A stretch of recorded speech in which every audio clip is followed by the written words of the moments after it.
My name is Josh Ellis. I'm Vice President here at the Metropolitan Planning Council, and thank you for spending some time with us this afternoon here for Lead Weight, how we can stop this drinking water threat for good. It's not a question, it's a statement. We're going to talk about how we can collectively solve Illinois' lead service line problem, our lead pipe problem.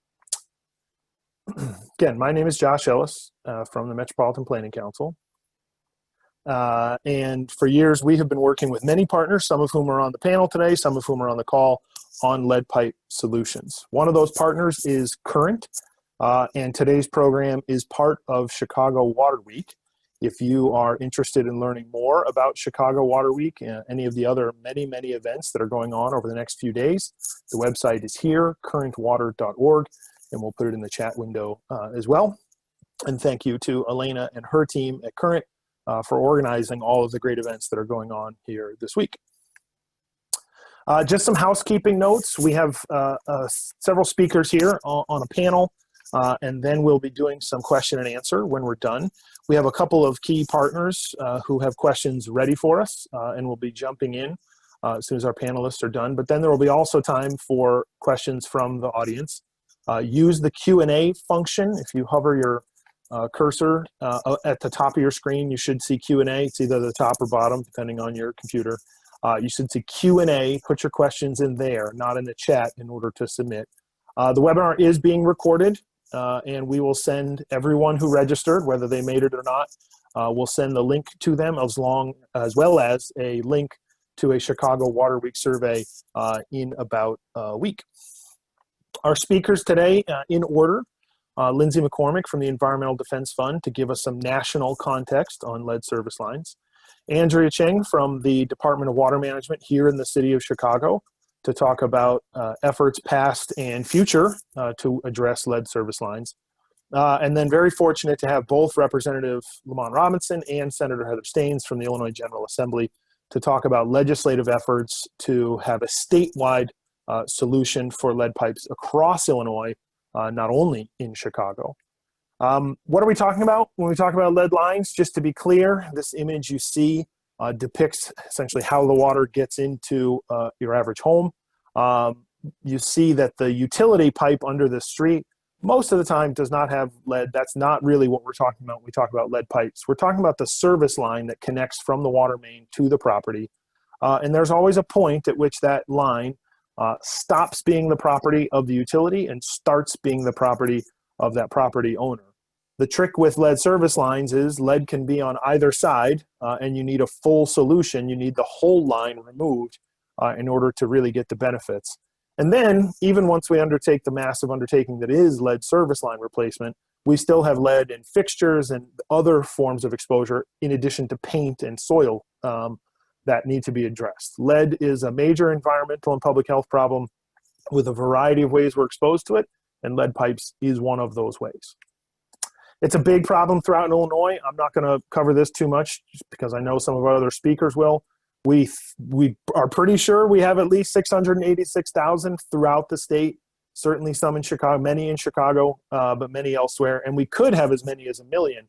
One of the big issues that we address when it comes to lead service lines is not actually knowing what pipes are made of in many communities throughout the state. But you also see that this problem exists throughout Illinois. The darker the blue here is the higher concentration of potential lead lines. This is not a northeastern Illinois problem. This is an Illinois problem, and we need to address it. And we've started to. So in the past few years, there have been bills passed requiring an inventory of line materials by utilities. That's what that map came from, testing at schools and daycares. We've seen municipalities throughout the state get going on lead lines. Evanston, Rockford, Galesburg, there are more. We've seen the Illinois EPA start to provide funding specifically for lead service line removal. There are other bills that are proposed on testing in parks, other forms of lead like garden hoses. So this is a multi-pronged strategy, and over the past few years, with the leadership of Senator Staines and Representative Robinson, we have started to articulate and try to advance ideas for a statewide lead service line replacement, and that's what we'll talk about today. So I'm going to hand it over to Lindsay McCormick, who's going to take herself off mute, from the Environmental Defense Fund, and talk us through the national perspective and where Illinois sits in all that. And Lindsay, just let me know when you're ready for me to advance your slides. Great, thank you, Josh, and good afternoon to everybody. I'm Lindsay McCormick with Environmental Defense Fund, and as Josh mentioned, today I'll be giving a brief overview of the national perspective of lead service lines and equitable replacement. Go ahead and advance the slide, please.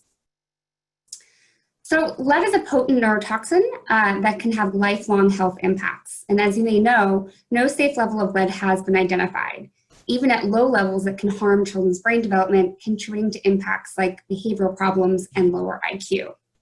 Exposure can also impact adults, leading to health effects like cardiovascular disease and hypertension. Importantly, those of low income and people of color are disproportionately impacted by lead exposure across the country.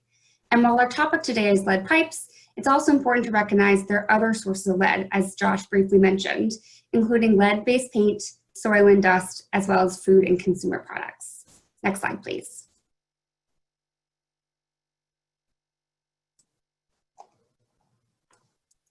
It is. There we go. Sorry. Awesome. So in 2016, the American Water Works Association published a study based on 2 surveys of U.S. water utilities with the goal of estimating the number of lead service lines nationwide. While the numbers are rough, today estimates vary from 6 to over 9 million lead service lines still in use across the country. And as you can see from this map, most are concentrated in the Midwest and Northeast, with Illinois ranking at the top. In fact, the city of Chicago mandated the use of lead service lines before the US Congress banned them in 1986. Next slide, please. EDF recently partnered with American University and DC Water to conduct a study on the potential environmental justice impacts of the common practice of relying on homeowners to pay to replace the private side of the line. So we evaluated just about 3,400 replacements in Washington, D.C. between 2009 and 2018 and compared rates of full versus partial replacements. For those who are not familiar, a partial replacement occurs when only a portion of the line is replaced, typically between the water main under the street and the curb stop of the property line that Josh just mentioned. And it can lead to significantly increased lead levels without the long-term benefits of full replacement. So during the study period, DC Water had a program that allowed homeowners to pay to have the private side of the line replaced for a full replacement instead of having a partial during planned infrastructure projects like main replacement. And the city also had a customer-initiated replacement program outside of planned utility work. Our study found that DC's program had the unintended consequence of disproportionately impacting low-income and Black residents in Washington, D.C. During planned infrastructure work, rates of full replacements were 2 times higher in the wealthiest area of the city, while partial replacements were most common in the predominantly Black and low-income areas of D.C. So you can see the latter in the graph at the bottom left, and Josh, if you could just click once for me there. Yeah, and then a red line will appear. So in contrast to the association that we did see, if there was no disparities, the trend would have looked like a flat red line like this. And of course, in an ideal world, that straight red line would lift up to 100% full replacements. And while not pictured here, we found that full replacements initiated by the resident was over 23 times more frequent in the wealthiest areas of DC compared to the predominantly Black and lower income areas. So these findings probably don't come as a surprise. They're somewhat common sense. In essence, if you have the money, you're more willing to pay for the replacement, but it does create a real injustice problem. But to Washington, D.C.'s credit, it has now set up a program to try and address these disparities. In 2019, DC ordinance prohibits partial replacements during infrastructure work, providing free replacement on the private side. And the city is also now offering replacement of past partials with the cost subsidized between 50% and 100% based on the resident's income. Next slide, please. So how do we ensure equitable replacement of lead service lines more broadly? First and perhaps most obvious is providing funding assistance to homeowners to replace the portion of the line on private property to ensure the widest possible participation. In addition to the DC example I just mentioned, each of the 3 cities or utilities highlighted on the bottom of the slide are also providing private side funding. In 2016, Cincinnati established an ordinance to replace all of their lead service lines in 15 years, including cost-sharing grants that cover up to 1,500 of the private side. In just 2019, Denver Water committed to fully replacing all of their lead service lines in 15 years, fully at the utility's expense. And in Indiana, Missouri, and Pennsylvania, American Water is using a combination of ratepayer funds and federal funds to provide new pipes to cover full replacements. So for example, in St. Louis, Missouri, American Water recently received $84 million in WIFIA loans from EPA to provide new pipes and service lines to over 20,000 customers in the area. A second best practice is to strictly limit partial replacements. Many cities, including those highlighted below, as well as the state of Michigan, have banned or limited partial replacements. And I do want to note that in 2019, Illinois' Department of Public Health actually proposed a change to the plumbing code that would have in essence banned partial lead pipe replacement in Illinois. But unfortunately, the proposal was withdrawn and never finalized. And third is thoughtful sequencing of replacement. Lead service line replacement programs can be costly and can take many years to fully implement. So the question arises of where does one start?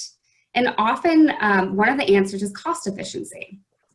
For example, if you replace all the lead service lines on a street at once, there are cost savings, and that means more lines can be replaced. But it's also important that we consider the types of communities and neighborhoods that are targeted for initial replacements. Denver Water, again, is a particularly good example here.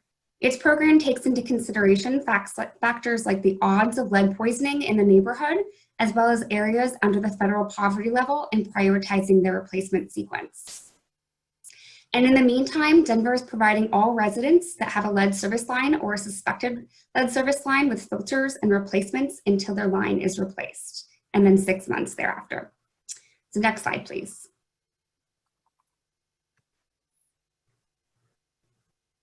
EDF maintains a tracker of state activity on lead service line replacement where we compare states against 5 parameters.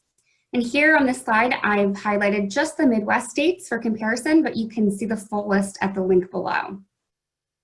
You can see that most Midwest states, but not Illinois, have explicitly enabled funding for replacement, either via use of ratepayer funds, loans, or grants. On the other hand, Illinois is excelling in that it has a mandatory requirement for utilities to inventory their lead service lines, which only a few states in the nation do require. Go ahead and click advance, Josh. Thanks. So Michigan is the only state that's met all of our criteria, largely due to the state's 2018 overhaul of Michigan's lead and copper rule. Next slide, please. Finally, I want to briefly note 2 relevant national efforts. First, there's a growing willingness to fund lead service line replacement at the federal level. Recently, the House voted on an amendment to provide $4.5 billion a year for 5 years to replace lead service lines across the country, prioritizing disadvantaged and environmental justice communities. This amendment passed the House with bipartisan support, and subsequently, the House voted to approve $1 billion in emergency appropriations for lead service line replacement in the 2021 fiscal year. So the Senate isn't likely to follow suit in this Congress, but these efforts help build momentum for future efforts. And I wanted to note that the quote on the right-hand side of the slide reflects the legislation's definition of an environmental justice community. And second, last October, the US EPA proposed revisions to the 1991 lead and copper rule, which is the main federal lead in drinking water regulation. So the final rule is expected late September or early October, so really any day now.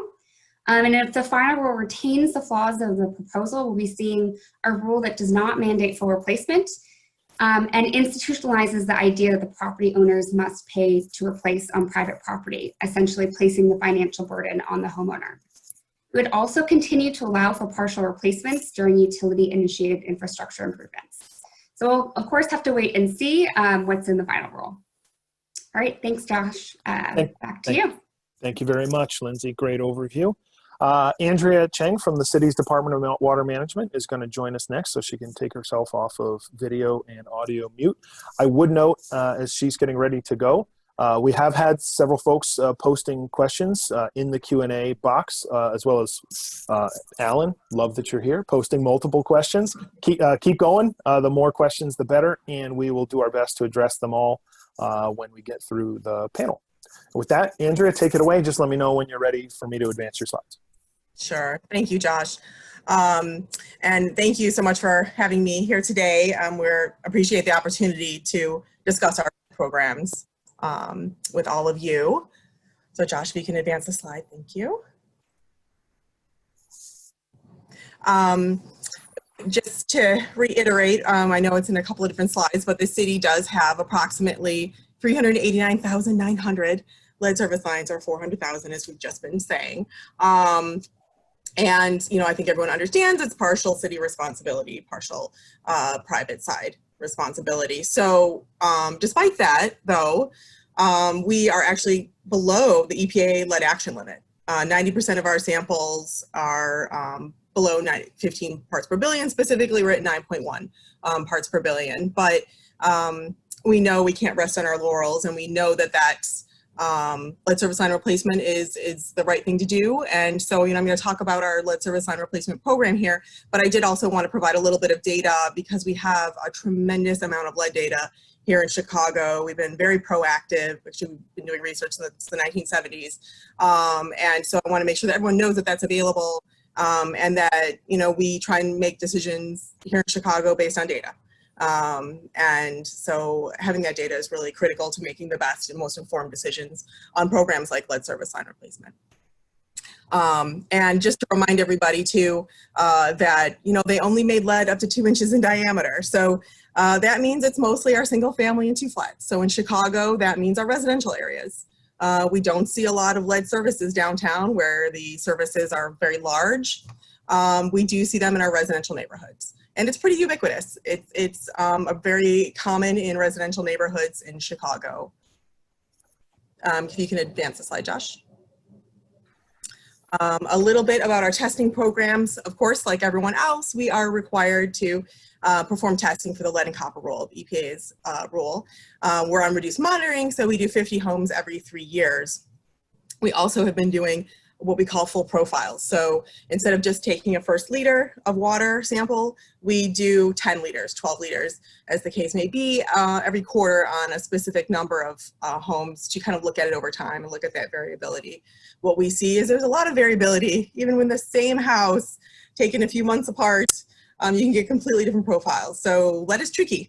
I think we all know that, but when you start to look at the data, it's really quite eye-opening. And we've also had people say, hey, you guys only do 50 homes every 3 years? That's not enough. But we've actually compared the first liter draws from our 311 program that I'll talk about, where we have over 27,000 data points, and compared that to our LCR numbers, and they match for the first liter. But we're actually going above and beyond that with our 311 program. So we have our free voluntary consumer program, where we send out kits and people fill them out and return them to us. That's what we call our 311 program. And we also have our program that we work with the Chicago Department of Public Health that I'll touch on a little bit today. We have some pretty significant research efforts, both field studies as well as pipe loops, and some ongoing full-scale testing that we're doing as well. Josh, can you forward the slide? And I apologize, there is construction going on in the background. Our 311 program, just in case anyone hasn't seen it, it looks like the kit in the lower left. And we've actually always offered free lead testing in Chicago since at least 1986. But it used to be a person going into a home and doing it, one of our engineers, which is great until we got a huge spike in demand in 2016 and we had to switch to mailing out kits. We kind of have some of the statistics on the lower right here, going from about 50 requests in 2015 to we've had over 88,000 in the last 4 years. We've mailed them all out. The numbers are a little different from the number mailed out just because there's some duplicates, but we don't get them all back. We only get about a third back. And people just, I think it sits on people's counters and they never, finish filling it out. So of the ones that we've gotten back, we've analyzed it and, have all of our data up on chicagowaterquality.org for everyone to see. We've also had to go ahead and track all of this in GIS to handle scheduling and tracking. So we're pretty proud of our program that we came up with in very short time to be able to analyze all of this. We also go beyond the LCR requirements. We do 0, 2 minutes, and 5 minutes of sampling. So we can really get a better idea of the profile for people's homes. Josh, can you advance? Thanks. The testing we do with the Department of Public Health is really helpful as well. There's a lot of misperception that children with elevated blood lead levels in Chicago, that you would see a correlation between that and where you see lead service lines. But that's just simply not the case. It's a different housing stock. So where you see a lot of the elevated blood lead levels in Chicago is older homes, often rental homes that are not in proper repair. And where you see lead service lines is in the bungalow belt, as they call it here. It's in our residences, our single family 2 flats in Chicago. So to be on the safe side though, we started sampling in 2011 when the Department of Public Health goes into homes of children with elevated blood lead levels. And they added a water sample to their inspection procedure. And we were able to compare that to the blood lead levels of the children. And then we continued doing that again in 2016 to current day. There's no correlation between the lead levels in the water and the blood lead levels in the children. But we always want to make sure we're, being on the safe side and looking out for that. Of course, paint is still the primary source of lead poisoning of children in Chicago. Children are required in Chicago to have their blood levels tested at ages 1, 2, and 3. So the Chicago Department of Public Health has a lot of data, and we're able to track the decline in lead poisoning in children over the years. Next slide. This is a graph of that elevated blood lead levels. This is over 10 micrograms per deciliter over time, just because that used to be the level that was considered elevated. Now it's 5, but you get the idea here. We went from in the realm of 25% blood of children between the ages of 0 and 6 with elevated blood lead levels in 1997 to now we're at about 0.7% as of 2015. Tremendous decrease, thanks in good part to the efforts of the Chicago Department of Public Health on getting rid of that lead-based paint. Next slide. In addition to some of the field research and pipe loop studies we have going on, we have done a tremendous amount of field research looking at different types of disturbances, as they call them. So we wanted to determine if there's any correlation between water main and meter installation and elevated lead levels. And in order to do that statistically correctly, we needed to have the largest study of its kind to date. So in order to do that, you need not just 25 homes, you need thousands of homes in order to get a statistically significant data set.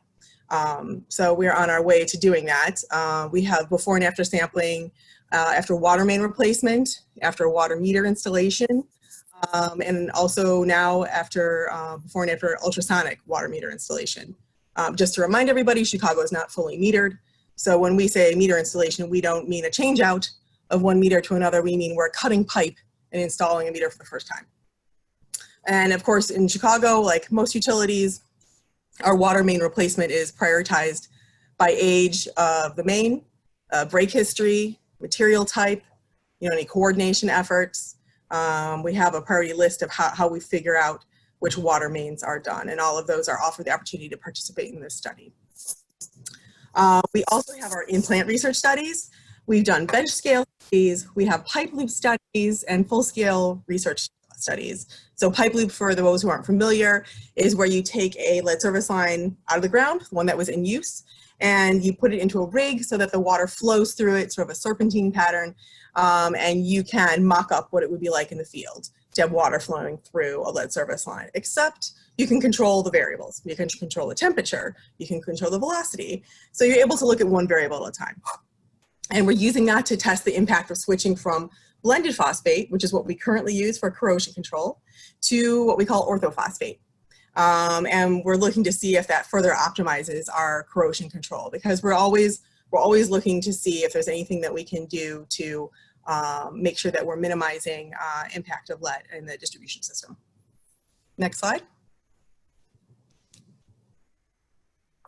We do offer a water filter program as well. We use water pitcher filters that are NSF 53 certified. No substitutions, they have to be on the list, to reduce lead. We also offer 6 filter cartridges as well, sort of as a set. We offer them to people who have elevated levels of lead, as well as anyone who has had a water meter installed or is part of a water main or sewer main replacement project. Given the expected LCR revisions, we'll probably be handing out in the future as part of repairs and other things. We can request filters on our website, and we've notified people who are eligible via letters, postcards, emails, aldermanic notifications.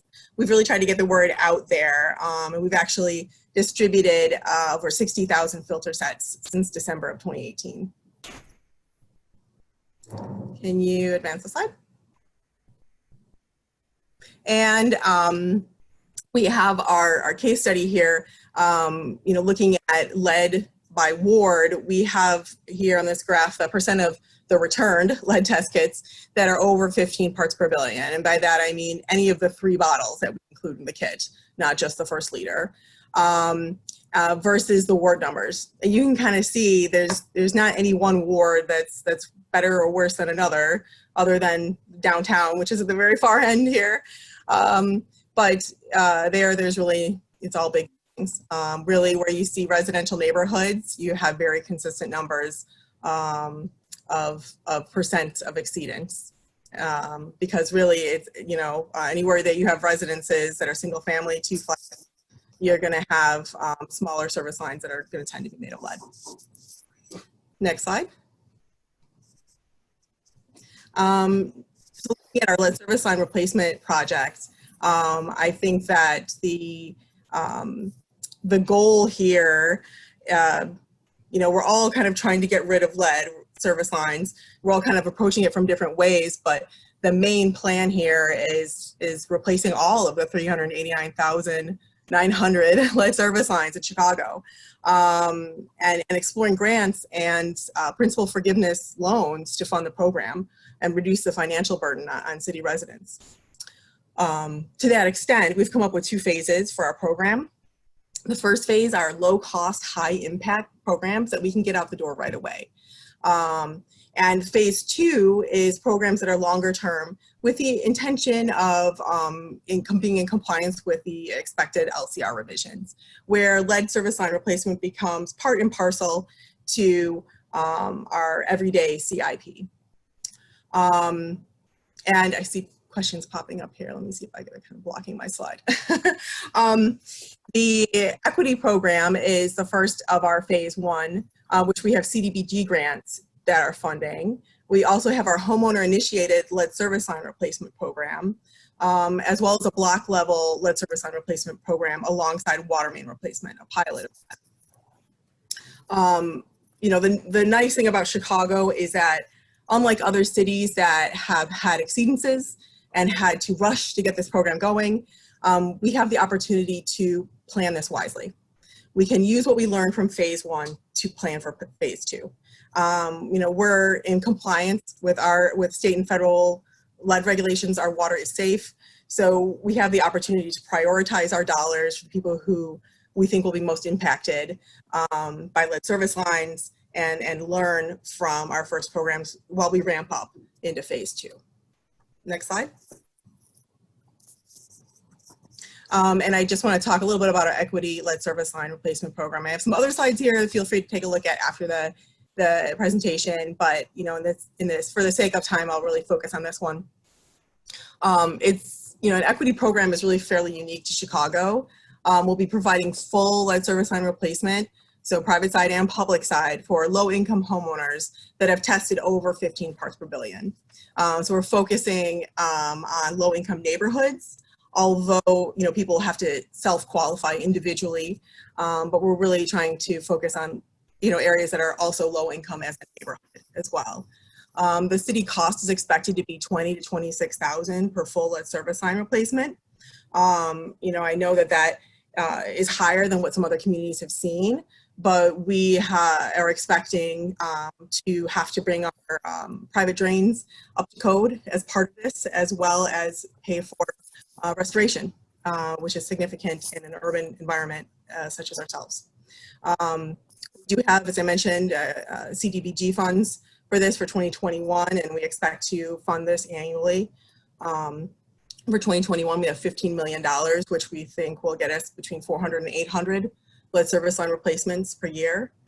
And I'll be bidding out a contract for this. We do have to have a passage of an ordinance, which will be to the end of 2020. So we expect to begin construction in spring of 2021. But we'll be continually applying for grants and reviewing applications as they come in. You know, some people ask, why are we using 15 parts per billion? It's a good starting point. Will we always have 15 parts per billion as our cutoff? Probably not. The expectation is that this will evolve over time. You know, we really want to be able to prioritize those that are impacted most first with our dollars and make, you know, the most efficient use of our dollars over time. But we have the opportunity to evolve over time, especially with the working group that we've initiated with community stakeholders to provide input on how we prioritize future lead service line replacements. And with Andrew, that, we're actually 3 minutes ahead of schedule, which means you can have three more great. minutes if you want to cover phase 2. Great, thank you so much. Else? Yep. Yeah, so then I'll talk for just a minute about our other phase 1 programs. We have our homeowner initiated program. Right now, if somebody just wants to replace their lead service line, just because they have the means to do so, it's not obvious what the process is, and there's $3,100 in permit fees to pay. So we're changing that. We are subsidizing those permit fees for those homeowners that choose to replace their lead service lines, and streamlining the permitting process, trying to really make this more transparent. And you know, for anyone who's been thinking about doing it, you know, why not make it easier for them to go ahead and get it done? We'll also be providing suggestions on contractor selection. What kind of questions should they be asking people, making sure they get 3 quotes, that kind of thing, so that they're getting the best plumbing contractor that they can. We know that there's not going to be a ton of these. We're expecting about 100 per year, but this is an easy thing for us to be able to do that helps get lead service lines out of the ground. We do also have an ordinance that needs to be passed for this, also in late 2020. So we expect to be able to open this in January 2021. Next slide. And then the last program in phase 1 is our block level. So whereas the other 2 programs, you're looking at, you know, one person on one block, another person another block, here we're looking at everyone down the block as part of water main replacement, doing full lead service line replacement. So that's the private side and the public side again. We're focusing in on a low to moderate income area, looking for a block that has a high variety of building structures so that we can get the normal experience, you know, trees, private drains that might be in the way. We want to learn the best way to approach this. For Chicago, it's not the same in every city, and few people have the density that we have here. We also want to be able to update our cost estimates and identify efficiencies, both in construction methods, as well as gauging public participation. Things that motivate citizens in other cities may not motivate Chicago, and so we need to understand what helps get them to volunteer. Because even though it's a free program, there's still going to be some people that aren't interested because it's a construction project in their front lawn. So it's not as easy as pressing a button. There's a lot involved. So we'll also be able to review our coordination efforts because there's a lot of underground utilities we need to coordinate with for this kind of work. We expect the cost for this to come down a little bit because of those efficiencies. So down to $15,000 to $25,000 per full lead service line replacement. Of course, the cost of the water main is additional. We've applied for a state revolving loan fund loan for this with up to $4 million in principal forgiveness, which is of course the only way that we can do work on the private side. Since we're an enterprise fund, we have to use grants or loans with principal forgiveness to do the private side. We can't even use revenue funds to pay for interest on a loan. The quantity for this would be about 50 lead service line replacements, but this is not about quantity, this is really about quality here. We're looking to learn from this pilot so we can expand this to all water main replacement. The timeline for this, we look to be doing construction by about summer 2021 on this one. Great. Thanks, Andrew. So we're going to, for time, skip ahead. There's a couple questions coming in about will all this stuff be sent out? The answer is yes. So there are a few more slides there about what may be coming beyond this first phase. And then we'll have some time in the Q&A because I think folks have had some questions about how they can get tested and so on and so forth. But thank you very much for that, Andrew. And just a reminder, please do put your questions in the Q&A box. And we will get to them. But first, we're going to hear from Representative Lamont Robinson and then Senator Heather Staines, who have been working on this from a state perspective to ensure that we have a long-term statewide solution. Representative Robinson, you want to put your video back on and take it away.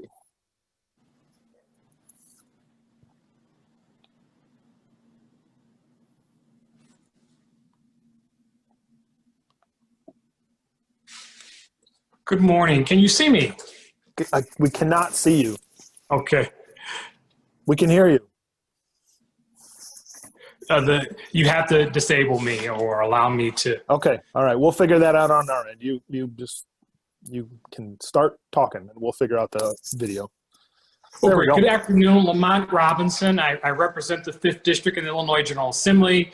I am happy to be partnering with Senator Staines on this very big issue within the state of Illinois, which is to replace our lead pipes. And I'm so glad to work with many partners on this a huge effort. Also, I want to thank the governor's office for supporting these efforts as well. We know that lead can, in fact, cause serious health consequences, particularly in children, mental health issues, as well as behavioral issues. But separate from that, also making sure that in the state of Illinois, everyone has access to safe drinking water, which is extremely important. The first slide talks a little bit about the public health threat. I don't have to go through that verbatim. We know that particularly in the Black and brown communities, this is a big issue, particularly on the south end of my district, which unfortunately has a lot of low-income families. I'm very happy that at the state level, we can circumvent that by, again, replacing the lead pipes. I think also it's important that we can create opportunities for our returning citizens, those that have lack of education, also assist folks that own and operate their own businesses, as well as folks that are thinking about starting businesses as well. We have a big issue in the state as it relates to jobs for, again, the demographics and or people that I just mentioned, again, returning citizens, folks with lack of education, folks that want to start businesses. And so for me, this is a great way that we can put people to work, as well as creating opportunities, particularly in Black and brown communities that unfortunately don't have many opportunities in this climate. Again, across the entire state. And so for folks in Cairo and Pulaski County, this can also be a boost to that economy, also a job creator in downstate Illinois. And so again, I believe that this is a win-win. It is a win on the health side of things, but it's also a win for folks that unfortunately are looking for opportunities, folks that are looking for jobs to be able to take care of their family. And so I am honored to really push this in the House of Representatives and make sure that not only are we making sure that everyone has access to healthy drinking water, but also that we can do the right thing by our citizens that are really having a tough time in our state. Again, those folks that have lack of education, returning citizens, and those who want to start their own businesses and or business owners that are currently struggling due to COVID.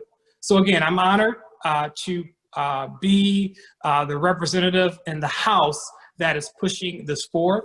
And I know that I have the support on both sides of the House. And so thank you to all of our partners. Thank you to Senator Staines for working with me on this effort on the Senate side. Thank you, Representative. And just to highlight some of what the Representative was discussing, going back to some of these maps here, and would invite you to weigh in. We see these issues happening throughout the state. I mean, it's no joke when the Representative says all the way down to Cairo. Cairo's got lead pipes. So the number of children tested, the percentage of children tested, just here in Chicago, you can see, but in other major urban areas of the state, in Metro East and in a place like Centerville, far downstate, where they're having a host of water management challenges. Again, high percentages of children who are testing at these levels, and large amounts of unknown pipe material. Again, speaking to the notion that this could be an even bigger problem than perhaps we fully accounted for, because we have so many pipes that we have yet to fully inventory. And Josh, if I may add, please do. There was a story about testing done in our Chicago public schools, that our drinking fountains that our children drink from had lead in that drinking fountain. And so our kids cannot go to school and be able to drink out of a water fountain is a travesty. And so again, I think that this is a huge effort across the state for us to be able to make sure that we're protecting our children as well as our citizens in the state. Yeah, thank you. And the last one I would just show here is Galesburg. And Galesburg was required to remove all their lead lines because they were having tremendous problems. But they've been able to do it quite quickly and have lots of lessons, as do Evanston and Rockford and other cities who have gotten out ahead of this about how to bring costs down. And I know Chicago will be keeping a close eye on those. So thank you, Representative, thank you for your leadership on this. And I would say, as a constituent of yours and one that does not have a lead pipe at his home, I appreciate that even for areas that don't have them, you are fighting this fight because it's an issue that we all face together. Thank you for the opportunity. Sure thing. Now I want to hand it over to Senator Heather Staines, who's going to share some additional thoughts on how we solve this statewide problem. Again, please keep posting questions in the Q&A. And we're getting close to the opportunity to hear all those. Senator Staines, you want to take yourself off mute and take it away? Thanks, Josh. You can go ahead and advance to the next slide. And it really has been, while this problem is enormous, particularly here in Illinois, as we are all seeing very starkly pictured here, it's been great working with Metropolitan Planning Council, the City of Chicago, Representative Robinson, and the many stakeholders. There have just been enormous numbers of folks really coming to the table trying to figure out how we can actually solve this. We know we need to. The question is, how can we make it work? We have had a bill, Senate Bill 2916, to do this. We've been hoping, just by background, that we would be able to pass it in last session. Obviously, things sort of got away from us with COVID and the way session actually worked. We also had done a capital plan, and funding for these lead service line replacements was not a part of that. And clearly we need to have a funding source identified, I think, to do this in a meaningful way, or it's not going to be something that's going to be well received, because we do have so many lead service lines. We need to make sure we have a dedicated funding source. So the way our bill will be working is, you need to have a plan with a timeline over which you would need to replace your lead service lines. We would need to have a dedicated funding source that could be used for this to help ensure that we can actually do this. It's really going to be key to do this in an equitable kind of an approach. We have been taking steps, having the water utilities and municipalities having to inventory and start identifying all the lead service lines. We still don't know all of them yet, because that was happening over time. We do think that, there's going to be some challenges in how quickly are we going to need to require each location across the state. Obviously we have small, tiny towns to the city of Chicago, which has 400,000, as we've seen. And how can we get some flexibility on the timing on these plans to do the replacement? So there's going to be some challenges in how we get to a final product on this that we've all been working towards. But the goal really has to be that firm timelines to replace them all with a dedicated service line. And obviously we'll do some things on making sure, as Lamont talked about, we want to make sure there's equity provisions built into this. If you go to the next slide, let's talk a little bit more about some of the equity provisions. We do understand that we need to replace all, not just some, because if you do replace just some, it ends up being very unjust in the way it happens. There's challenges with that we're going to need to overcome. We're going to need to make sure we have low-income assistance for households that can't afford this, and need to build that into the plan. That we need to have a fair funding source, and how do we actually do this? There's challenges too, because there's some parts of the state that don't have any lead service lines at all. So their view is, why do I need to pay for other people's problems? So we're sort of looking at how do we manage that issue. We do want to make sure that there's assistance for the low-income households so that they can replace their lines without having to go into debt to do so, and so that there is real equity in this. And we need to make sure that the communities that have been disproportionately impacted had the first shot at actually getting their service lines replaced. And how do we do this across, as we noted in Chicago at least, and elsewhere, you're more likely to have it in homeowners where you've got the lead service line, not the rental. But we do need to make sure we're looking at sort of across the gamut to make sure we're doing it in areas where there may be some service issues, lead water problems, regardless of the type of housing property it is. We have passed a bill in Illinois already to try to ensure that we get more Black and brown contractors in water service, but it hasn't been funded. We think that this bill now, given the scope and the number of years over which we're going to need to be doing this work, provides a real way that we can be focusing on making sure we have new entrants into the work of doing this. We've been working with unions and the various water utilities and how we might get this program to look. We're going to need to be specific about it and measure it to make sure we actually do get real minority involvement in doing the work on a lead service line replacement. And I think, with that, I think we have a lot of questions. I think that's the end of the slides, isn't that? Okay, let me cover the last one here. Thanks, Josh. We want to make sure that we have a variety of sophistication across the state in our utility systems, both the municipalities and the utilities. We know that we need to make sure that the state agencies are really working with utilities across the state. The state agency can definitely have the opportunity to identify best practices on how do we do the lead service line replacements, and to help educate the utilities across the state on how to do that. We want to make sure that when we provide that dedicated funding source, we give enough capacity within the state agencies to provide that technical assistance to the communities who just don't have their own local resources to be able to do so. So we're looking at equity issues, not just from the local homeowner who needs to be able to replace, but also for those communities that might not have access to the same kind of resources, to make sure they have the ability to get technical assistance as needed from state agencies as we're doing this. And there really is a variety of ways you can approach it. I'm delighted the city's going to be doing their block pilot, for example, to try to get best practices, and I'm hoping they can bring down what they're expecting their average cost to be by doing so. And certainly we want to take their lessons that they learn there and apply it to the rest of the state as well, and think that our state agencies can play a critical role in doing that. And with that, I'll turn it back to you, Josh. Thanks, Senator. And thanks for your leadership on this. So that's the end of our formal presentation from all of our speakers. Thank you very much.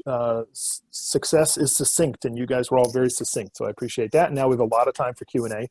We do have a handful of key partners who are eager to ask some questions of everyone. So I would ask all of our panelists to come back on, take themselves off audio and video mute, and be prepared to answer these questions. And our first, I'm going to turn my slides off.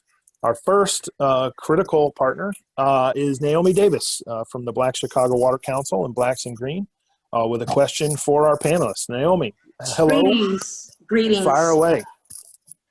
Okay, so we understand the city has determined that consistent lead levels of 15 parts per billion will be the threshold for lead service line replacement. But how was it determined, given that we know that no lead is the right amount of lead for the human body? In fact, more than 100 communities and 3 states have said that they will commit to replacing all lead service lines. What will it take for Chicago to commit to that? Is the city committed to joining the growing statewide movement to establish a dedicated funding source for states' lead service line replacements? These are at the heart of our interests at the Black Chicago Water Council. Thanks, Naomi. Andrew, you want to speak to that testing level and some of the other questions Naomi asked? Thank you. Yes, thank you, Naomi. Yeah, as I said, the goal about the 15 parts per billion is to prioritize first out the gate. You know, this is going to be a multi-decade effort to replace all service lines in Chicago. And we mean all. I mean, everything we posted is talked about our 400,000 service lines. We've got to get them all replaced. But you've got to start somewhere. And, you know, it makes sense to replace the lead service line of somebody who's got 25 parts per billion over a person who's got 2. But we expect to evolve that program over time. You know, once we have gone through the people that are over 15, okay, let's look at the people over 10, or let's look at the people over 5, or let's look at other factors. But, you know, as you know, we have our working group, and we're looking forward to getting some more input on how to prioritize that in the future as we keep rolling this program. We expect this to be an annual program. And amongst many other programs, as you saw from our phase, that we expect to roll out as well. Any take on the other part of it, Naomi's question about the city supporting efforts that Senator Staines or Representative Robinson discussed about a bill that would have some sort of statewide revenue source to support this work? Yes, yeah, we are very pro state and federal funding sources. You know, we really know that we need that assistance, and we want to look at all of our state and federal funding options as we plan out our full program. Definitely. Great. May I just add that we also would challenge and request that the city rise up to the occasion of making all replacements mandatory rather than voluntary. We recognize the real challenge in getting households who are overburdened in so many ways activated into programs that do not come to them with the solutions, but require them to discover them and tap in. So it's going to be an important difference in what's being proposed in the pilot to what we see actualized, that we make it mandatory, and that you know, beginning with the equitable components with the Black and brown communities is great. Let's just keep raising that bar. Thanks, Naomi. You know, I appreciate that. I think what you're really going to with the end goal of getting the highest participation that we can. And I think the other way to achieve that, besides making it mandatory, is by doing, you know, some of what we're doing with our equity program. You know, it's free on both sides, making it as painless as possible, but also providing a lot of education, a lot of outreach, because, you know, even it is a construction project, right? And we want people to be educated ahead of time to know what's involved, but to also see all the benefits of that program. And I think, you know, partnering with our community stakeholders is going to be critical in getting that word out and helping people understand all the benefits of that replacement program. Great. Well, glad to hear that you're prioritizing working with community partners, because we understand the difficulties that the city has had in getting the word out in the past, and we want to make sure that you're using the yoke of our right relationships with our neighbors to get the word to the ground out in advance, and appreciate your partnering with us in those ways. Certainly. Thanks, Naomi, and thanks for your leadership. And if folks don't know about the Black Chicago Water Council, which is a relatively new effort, Naomi would love to tell you all about it. All right, next up, Elena from Faith in Place, who I think has a question about job creation, partly for Chicago, partly for Illinois, but I think if Lindsay has insights from other cities, that'd be great to hear too. So Elena from Faith in Place, take it away. Yeah, thanks, Josh. So my question is, as mentioned, LSL replacement will create thousands of jobs, but how will Chicago and Illinois ensure that this job creation is just as focused? Faith in Place is really interested in ensuring that returning individuals and foster care alumni can access jobs, careers, and wealth creation opportunities. So we know many of our partners will want to see very quantifiable metrics to track those workforce considerations and not just general language. So I was wondering if you could speak to that a bit. Andrew, Senator Staines, Representative Robinson, anyone want to tackle that first? I think I probably have, just quickly to say for Chicago that we're looking forward to partnering with our community partners on workforce development opportunities here, as some other cities have done, and we are taking note of some of those successful programs as we move forward.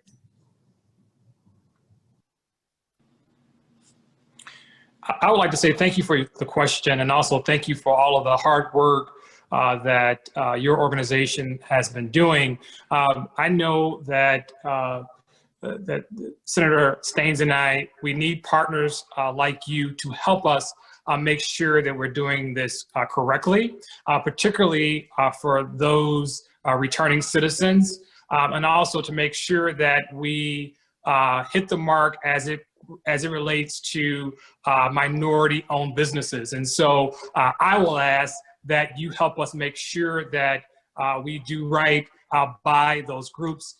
Senator Staines and I can't do all the work by ourselves, which is why we lean on groups like yourself to make sure that we're doing the right thing and moving this effort forward. So thank you for the question, and I know that we would be open and willing to work with you to make sure that we do this correctly. Yeah, I'll just add, I wholeheartedly agree, and I'm delighted that I think there is much needed focus on this with this bill, as there should be. Certainly been talking already the Municipal League and the water companies about how we can try to make this work. I think they're very open to the conversation and know that this needs to be the way we go about it. I do think we're going to have very specific metrics that we can measure, or I don't think it will succeed. I think that we're going to have to make sure it's very transparent and how we do the minority contracting and on the employee side for the bigger companies as well, quite frankly. Lindsay? Yeah. I can add just briefly, it's a great question. And from the federal perspective, this is sort of one of the things that got it off the ground, I think, looking at lead service line replacement as part of COVID recovery packages. We're obviously in a place where we need all the jobs we can get, and we need to think about how we are, who those jobs are going to, ensure there are important metrics in place, and also ensure that they're safe and folks are adequately trained to be doing this job as lead is involved. I know one place that has been thinking about this is Newark, New Jersey, and a few other states across a few other cities across the country. Thanks, Lindsay. The only thing I would add is that job creation is important here as an immediate thing. But I think we all need to take a step back and think about this as a 20, 25, 30, potentially longer endeavor. And that's enough time for someone who's an apprentice in 2020 to own the company 30 years from now. And so how do we ensure that this is not just job creation to make sure that folks know how to dig trenches, but that we're supporting folks with financial management, entrepreneurship courses, a whole bunch of other things, so that we can flip the script here on who is generating wealth from what will be a very large effort if we do this across the state. And we need to be thinking about that at the outset. How can we make this career creation and business creation in addition to job creation? A couple more questions. Our pal Roya from Elevate Energy here is to talk a little bit more, and maybe Lindsay will have some insight here on prioritization. Roya? Thanks, Josh, and thanks for having me. So as it was mentioned, there is no safe level of lead exposure, and children are especially vulnerable to the harmful effects of lead. And so we're curious if any of you have come across examples of how other communities have prioritized lead service line replacement, especially in areas with high-risk populations, such as children under the age of 6, pregnant women, and residents who have been harmed by past environmental contamination, and how these examples could potentially be adopted to work in communities in Illinois or into a statewide solution. Yeah, I can take a first crack at that. I think a few examples come to mind, and the first is prioritizing lead service line replacement at childcare facilities. And this is something that EDF has focused on quite a bit for a number of reasons. Lead service lines, as Andrea mentioned, are typically pretty small, and so more likely found at residences or home-based childcare facilities. And if you can choose one lead service line to replace in an area, let's go for that one where there are a lot of young children under the age of 6 concentrated in one area. So we've really supported efforts that prioritize childcare facilities. There's actually quite a few cities that are doing this. The first that comes to mind is Milwaukee, who has a plan to replace nearly 400 lead service lines at childcare facilities.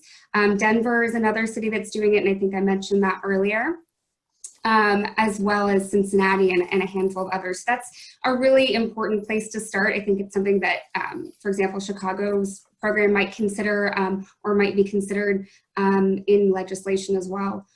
Another really common approach to sort of target, to sort of the public health targeting, is to cross data from the public health departments, whether it's at the state or the local level, to look for that elevated blood lead level data.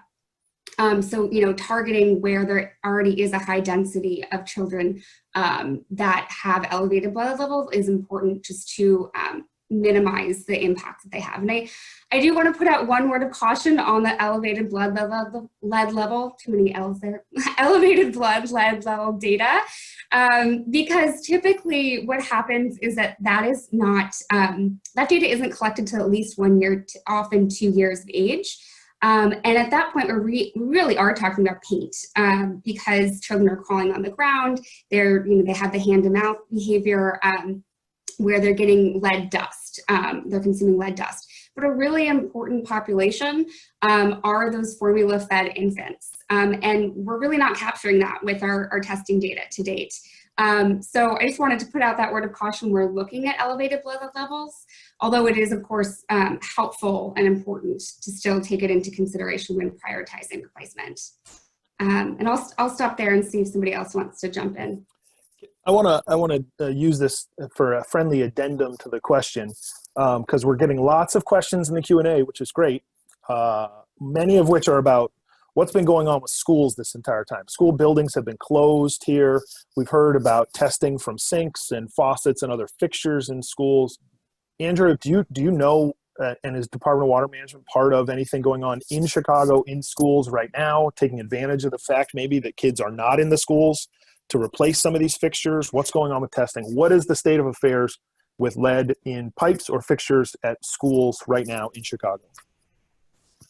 Thank you. Yeah, we partner with CPS heavily on their lead testing. We work together to kind of come up with their initial procedures, which actually have been lauded by the water community. CPS is actually one of the first districts to really be aggressive in their in-school lead testing. They've got all their data up on the website, totally transparent. Every time they have a high, they let the parents, the principals, everybody knows. But, they've been going through and doing testing each year. As it's been closed during the pandemic, they've been doing regular flushing, which is really the key for large buildings like this.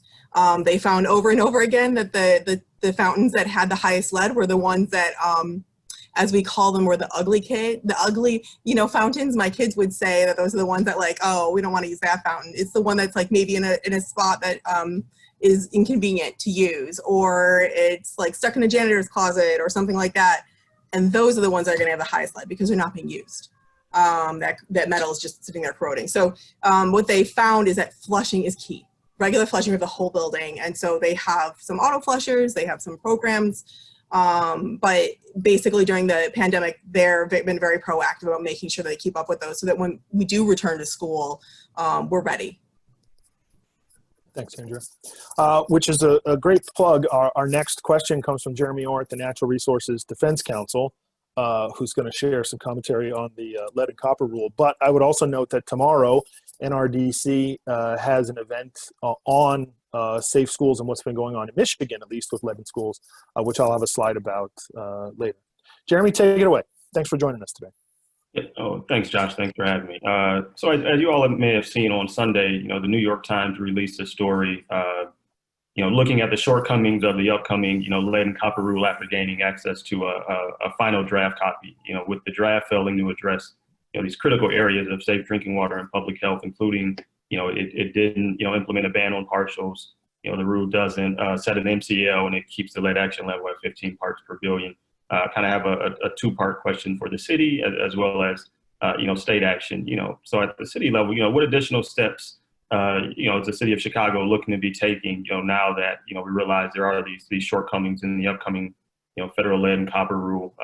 What steps can be taken to coincide with the lead service line replacement program, as well as, at the state level, what action should the state be looking to take to strengthen its own lead standards in addition to the lead service line replacement bill that was talked about?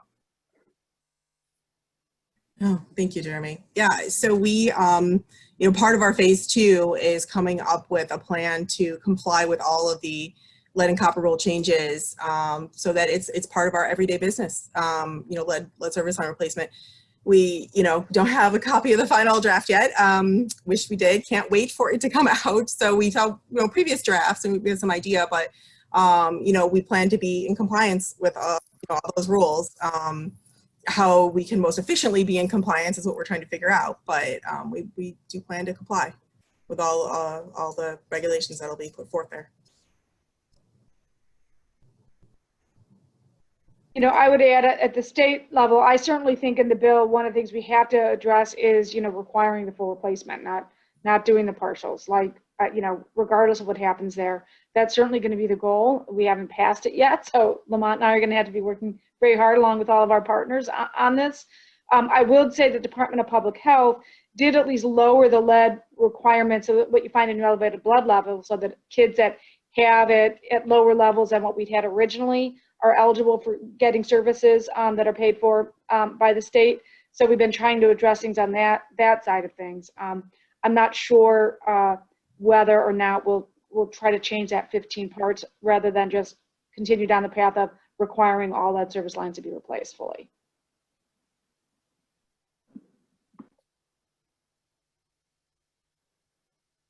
Any other thoughts on that front before we move on? Jeremy, yeah.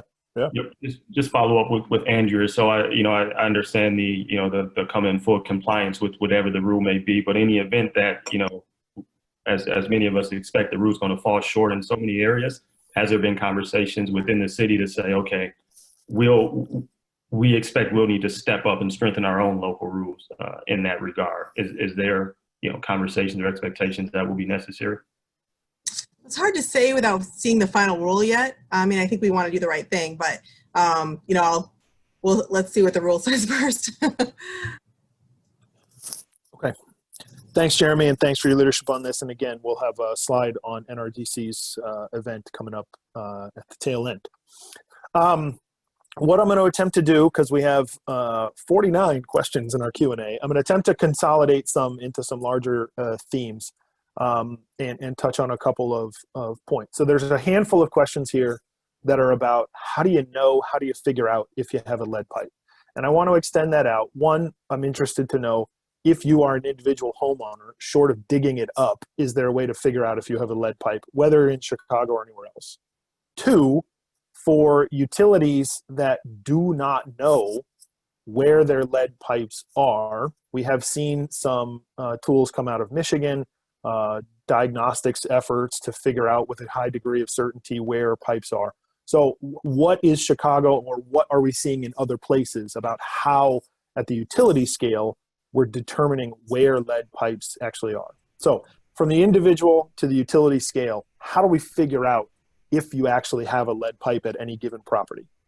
Andrew, you want to start, and then we can hear from others? Thank you. Yes, I would love to. So I'm actually really excited about our new website, leadsafechicago.org, and we are in that we have kind of the buckets of where do you start. So if you're a homeowner and you don't even know where to get started, we have it laid out there. So the first step that we recommend is figuring out if you have a lead service line, because flushing, everything else you do really depends on if you do. So we have a little survey you can fill out on there. You can actually take a picture of your incoming service line, this is assuming you can see it. So, you know, if you have a crawl space and it's hard to see, not everyone might be able to see it. But for those who can, at least coming into your home, you can get a pretty good idea. I will caution that, you know, sometimes you can see copper coming into the home and it's not copper all the way, so there's some caveats. But if you see lead coming into the home, then you at least know that you have at least a partial of lead. So we definitely encourage people to go ahead and fill that out. We're using that to help supplement our inventory. You know, for our inventory purposes, we've been tracking every time our crews go out and do any work. They are noting what that material is and we have a GIS tracking system. Do we have everything done? No. But it is a pretty good guess that every time we see a small service line coming to a house before 1986, it is most likely lead. So, you know, it doesn't make sense for us to put a ton of those dollars into, say, digging them up. It makes more sense for us to use the data that we have to logic out which places are most likely lead and put our funding towards the actual replacement. But we definitely have a lot of that data up on our website. I encourage people to check that out. Lindsay? Yeah. Yeah, sure. So it really varies depending on what city you live in across the country. I'm guessing a lot of folks are in Chicago here, but there are a number of cities, probably about 24 or so, that have interactive online maps. A lot of them are smaller cities in Illinois that allow you to actually click on the exact address and see whether or not it's lead, copper, or another material, or whether it's unknown. So that's a really helpful tool that's becoming more and more common and may actually be required under the revised lead and copper rule, though that's, again, TBD. But if your utility doesn't have something like that, you can call to see if they have the information, just not made publicly available. And then if all of that fails, you can do sort of your own investigation, as Andrea was alluding to. If you can find where the service line comes in to the home, there's a few sort of nifty tricks you can do, like lead is malleable. So if you scratch it, it will actually have sort of an indent or a line. So one of the tools that we often send out, and I can put it through the chat if that's helpful, is an interactive tool that NPR has put together that walks you through the steps of sort of how do you find the lead service line once you find it, or sorry, how do you find the service line, and once you find it, how do you determine whether or not it's lead? So those are a few ways that you can sort of figure it out if from a homeowner's perspective. Yep. I think at the utility scale outside of Chicago, and this goes back to one of Senator Staines' points, if we do advance a statewide bill, which I think many of us want to, we want to position communities for success. And there are many, many communities, going back to some of the data from the maps, that simply do not know the material of their pipes. And so additional staffing support, technical support, we need to make sure that is provided to communities so that they can identify these, so they can replace them. Again, the goal here is to get rid of the pipes, and that means positioning communities for success. One of the questions that a couple of them come in, we hear big price tags, and I think often the price tags are all on the cost side, you know, this many billions of dollars over this many years. What do we know, or what do we believe we know about the potential dollar amounts associated with the benefits, right? What do we know about health costs or educational losses? What is the current societal burden of lead? And this kind of investment in water infrastructure, what kind of benefits can it spur? How do we balance out this, it's a big cost, which it totally is, with understanding the cumulative benefits over multiple decades? Lindsay, you want to start there? That's all assuming you're just going to argue on the financial merits. There's obviously a big moral argument here that we should not let a known health risk sit there in the ground connected to our homes. Lindsay, tell us about the benefits and how we can understand them compared to the costs. Absolutely. I think, it's very important, as you just said, to remember the public health benefit in its own right. But beyond that, there's huge amounts of societal benefits from reduced or the loss of IQ points that we see, the changes in earnings over time that leads to, but not only, typically the cost benefit analyses that are conducted are focused very, very much just on IQ benefits. And there are a tremendous amount of benefits from that. But recently EDF conducted an analysis or commissioned an analysis to also look at the benefits from cardiovascular disease. And that's not something that we talk about a lot, but lead does also impact adult health, including premature death from heart failure. And so the analysis that we conducted using models from EPA itself demonstrated that for each lead service line replaced, there's on average about $22,000 worth of benefits. Now, in Chicago, that might come out about even because the current estimate for replacement is somewhere in that range, but the national average for lead service line replacement that EPA estimates is really at about $5,000. So you're looking at somewhere around a 4-to-1 benefit just from cardiovascular disease. And we're currently working on some updates looking at the IQ benefits as well. So just to put some hard numbers on there, but of course there's the, we can't forget the beyond the economics, just it being the right thing to do.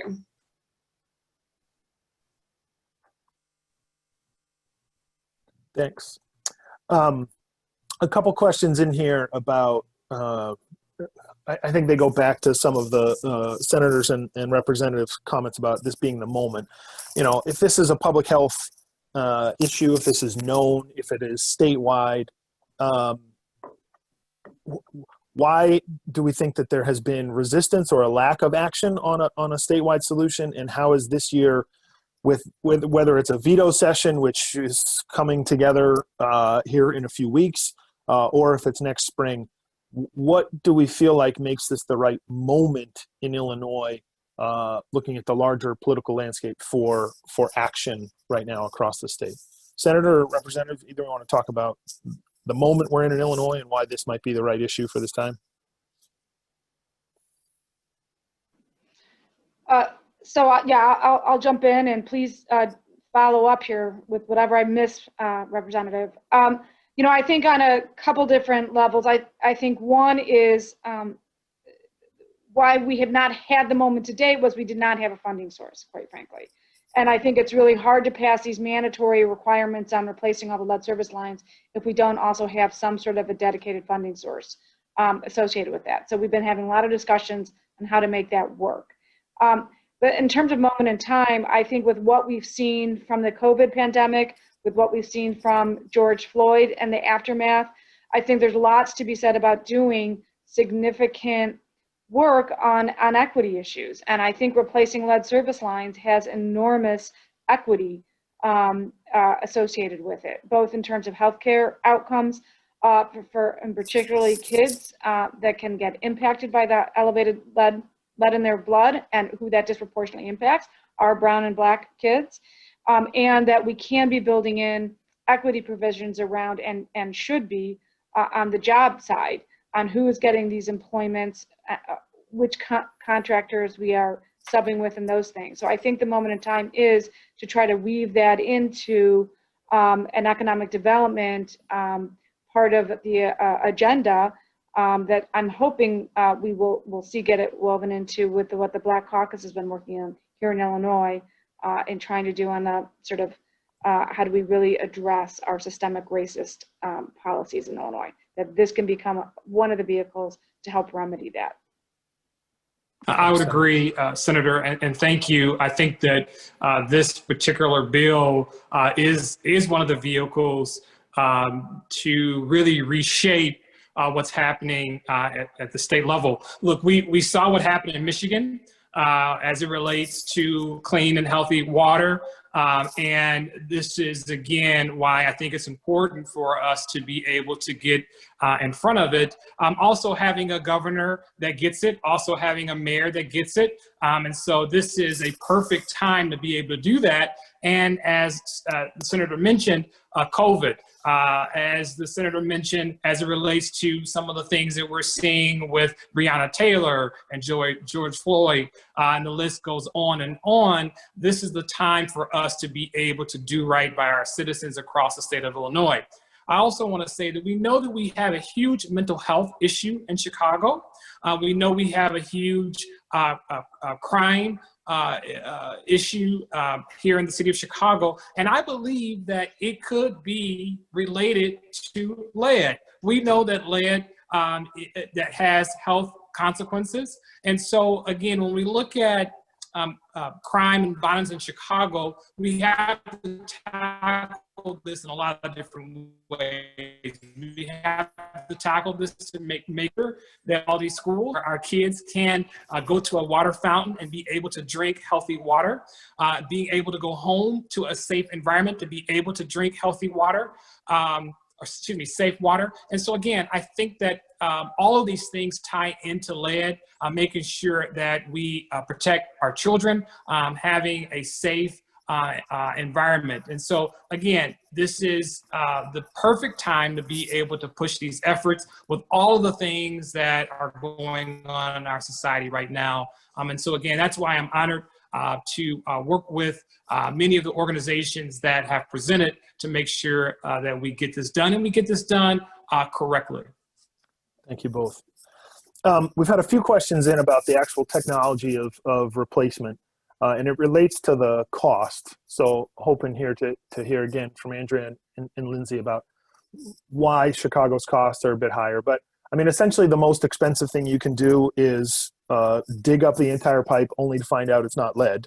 The second is dig it all up and replace the whole thing.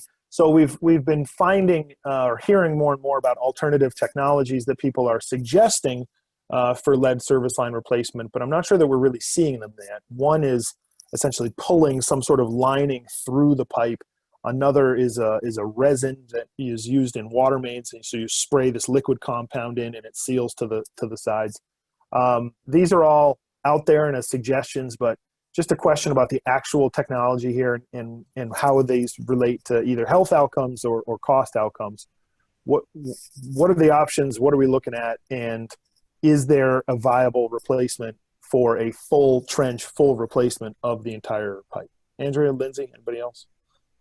Sure, thank you, Josh. I know as part of our block level pilot, we will be planning to try out several different technologies. Trying to look at trenchless options. We recognize that a good part of our cost is the restoration piece of it, as well as getting what we call our private drains in order. We often find alongside our service lines at the same time, and we need to maintain proper separation. We expect that we'll find hopefully some other alternatives that we can use at least some of the time.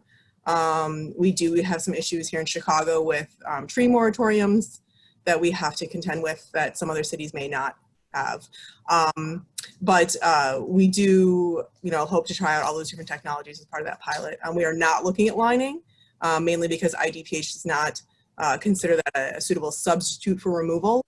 If you're really going to go ahead and get the lead service line out of the ground, get it out. So we look forward to seeing what opportunities we have. Lindsay, anything on the technology? Yeah. Yeah, no, I can just add to that. I think that's right. We certainly want to get the lead service lines out of the ground, not just line them. I'd flag that EDF, along with 26 other national organizations, have developed what's called the Lead Service Line Replacement Collaborative.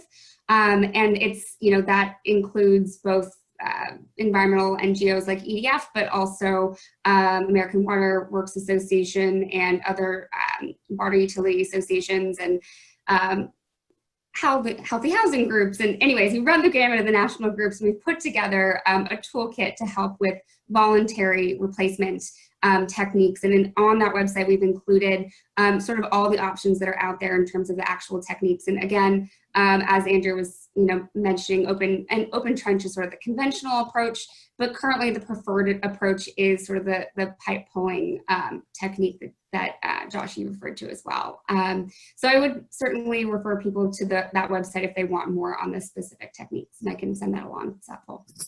Yeah, and I would encourage just everyone who's here with us today, as you're reading about things, not everything is equal. So this pipe pulling is like pulling a slightly smaller snake through a bigger snake, but it's like a solid insert. The cured in place piping is this resin that you spray in. It's similar to the stuff you can spray inside your lawnmower tire to temporarily block a leak if you pop it. And these are very, very different stages of being explored here. So I think everyone is trying to figure out a way to bring the per pipe cost down to do these replacements, but we also have to make sure that we do it in a way that doesn't cause other health issues down the road, which is some of the concern with the cured in place pipe option. I think we have time for one more, and then we need to wrap up. We've had a lot of questions here. I think one of them is a big one, and it deals with either the city or the state.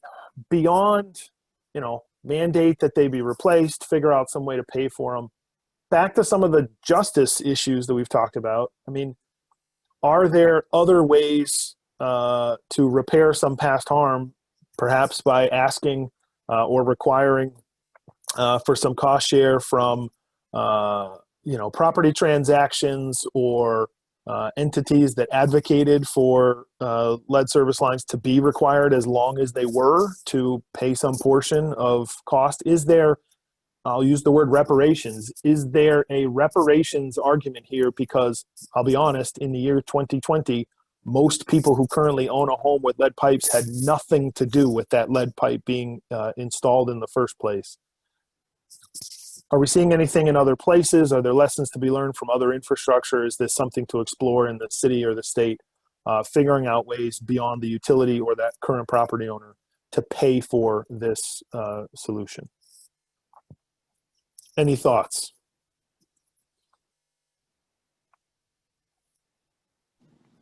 I would like, and Josh, thank you for the question. I would like to see some of our corporate citizens step up and help us with these efforts.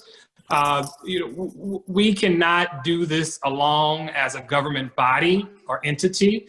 We're going to have, many of you know that I am an insurance agent and work for Allstate. And so I'm going to put Allstate out there that we need help from corporate citizens like Allstate and Boeing.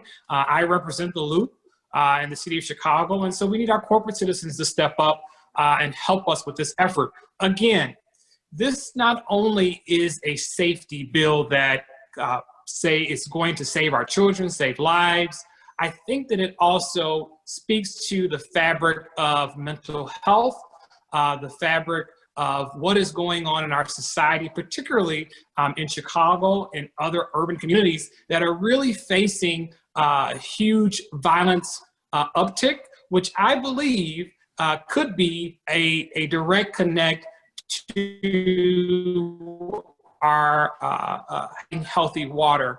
And so again, I think that we need help from our corporate citizens. And this is an ask to the organizations that are on the line, is that we need to be reaching out to our corporate citizens, asking for their help to make sure not only do we pass this bill, but they are also putting resources into making sure that we can get this done across the entire state.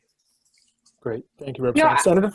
Senator? Yeah, I would just add, so I don't know who it was that was advocating for the use of lead pipes. If there, what it made me think about the question is sort of the tobacco industry, right? You had known players there who were clearly advocating for something that really had very negative consequences. If we have corporate folks that were doing that, I think that's right for lawsuit challenges, the attorney generals to be taking up to go after that and help fund it. Absolutely. I think it makes enormous sense. I just don't know enough about who that was. That's something I need to learn more about and would welcome education on that by folks who may have that information. Happy to talk more. And the question was suggested by Monica Eng at WBEZ, who has done some digging on this, and we can readily make a connection. All right, I want to thank everybody, our panelists, our guest question askers, and all of our attendees for joining us today.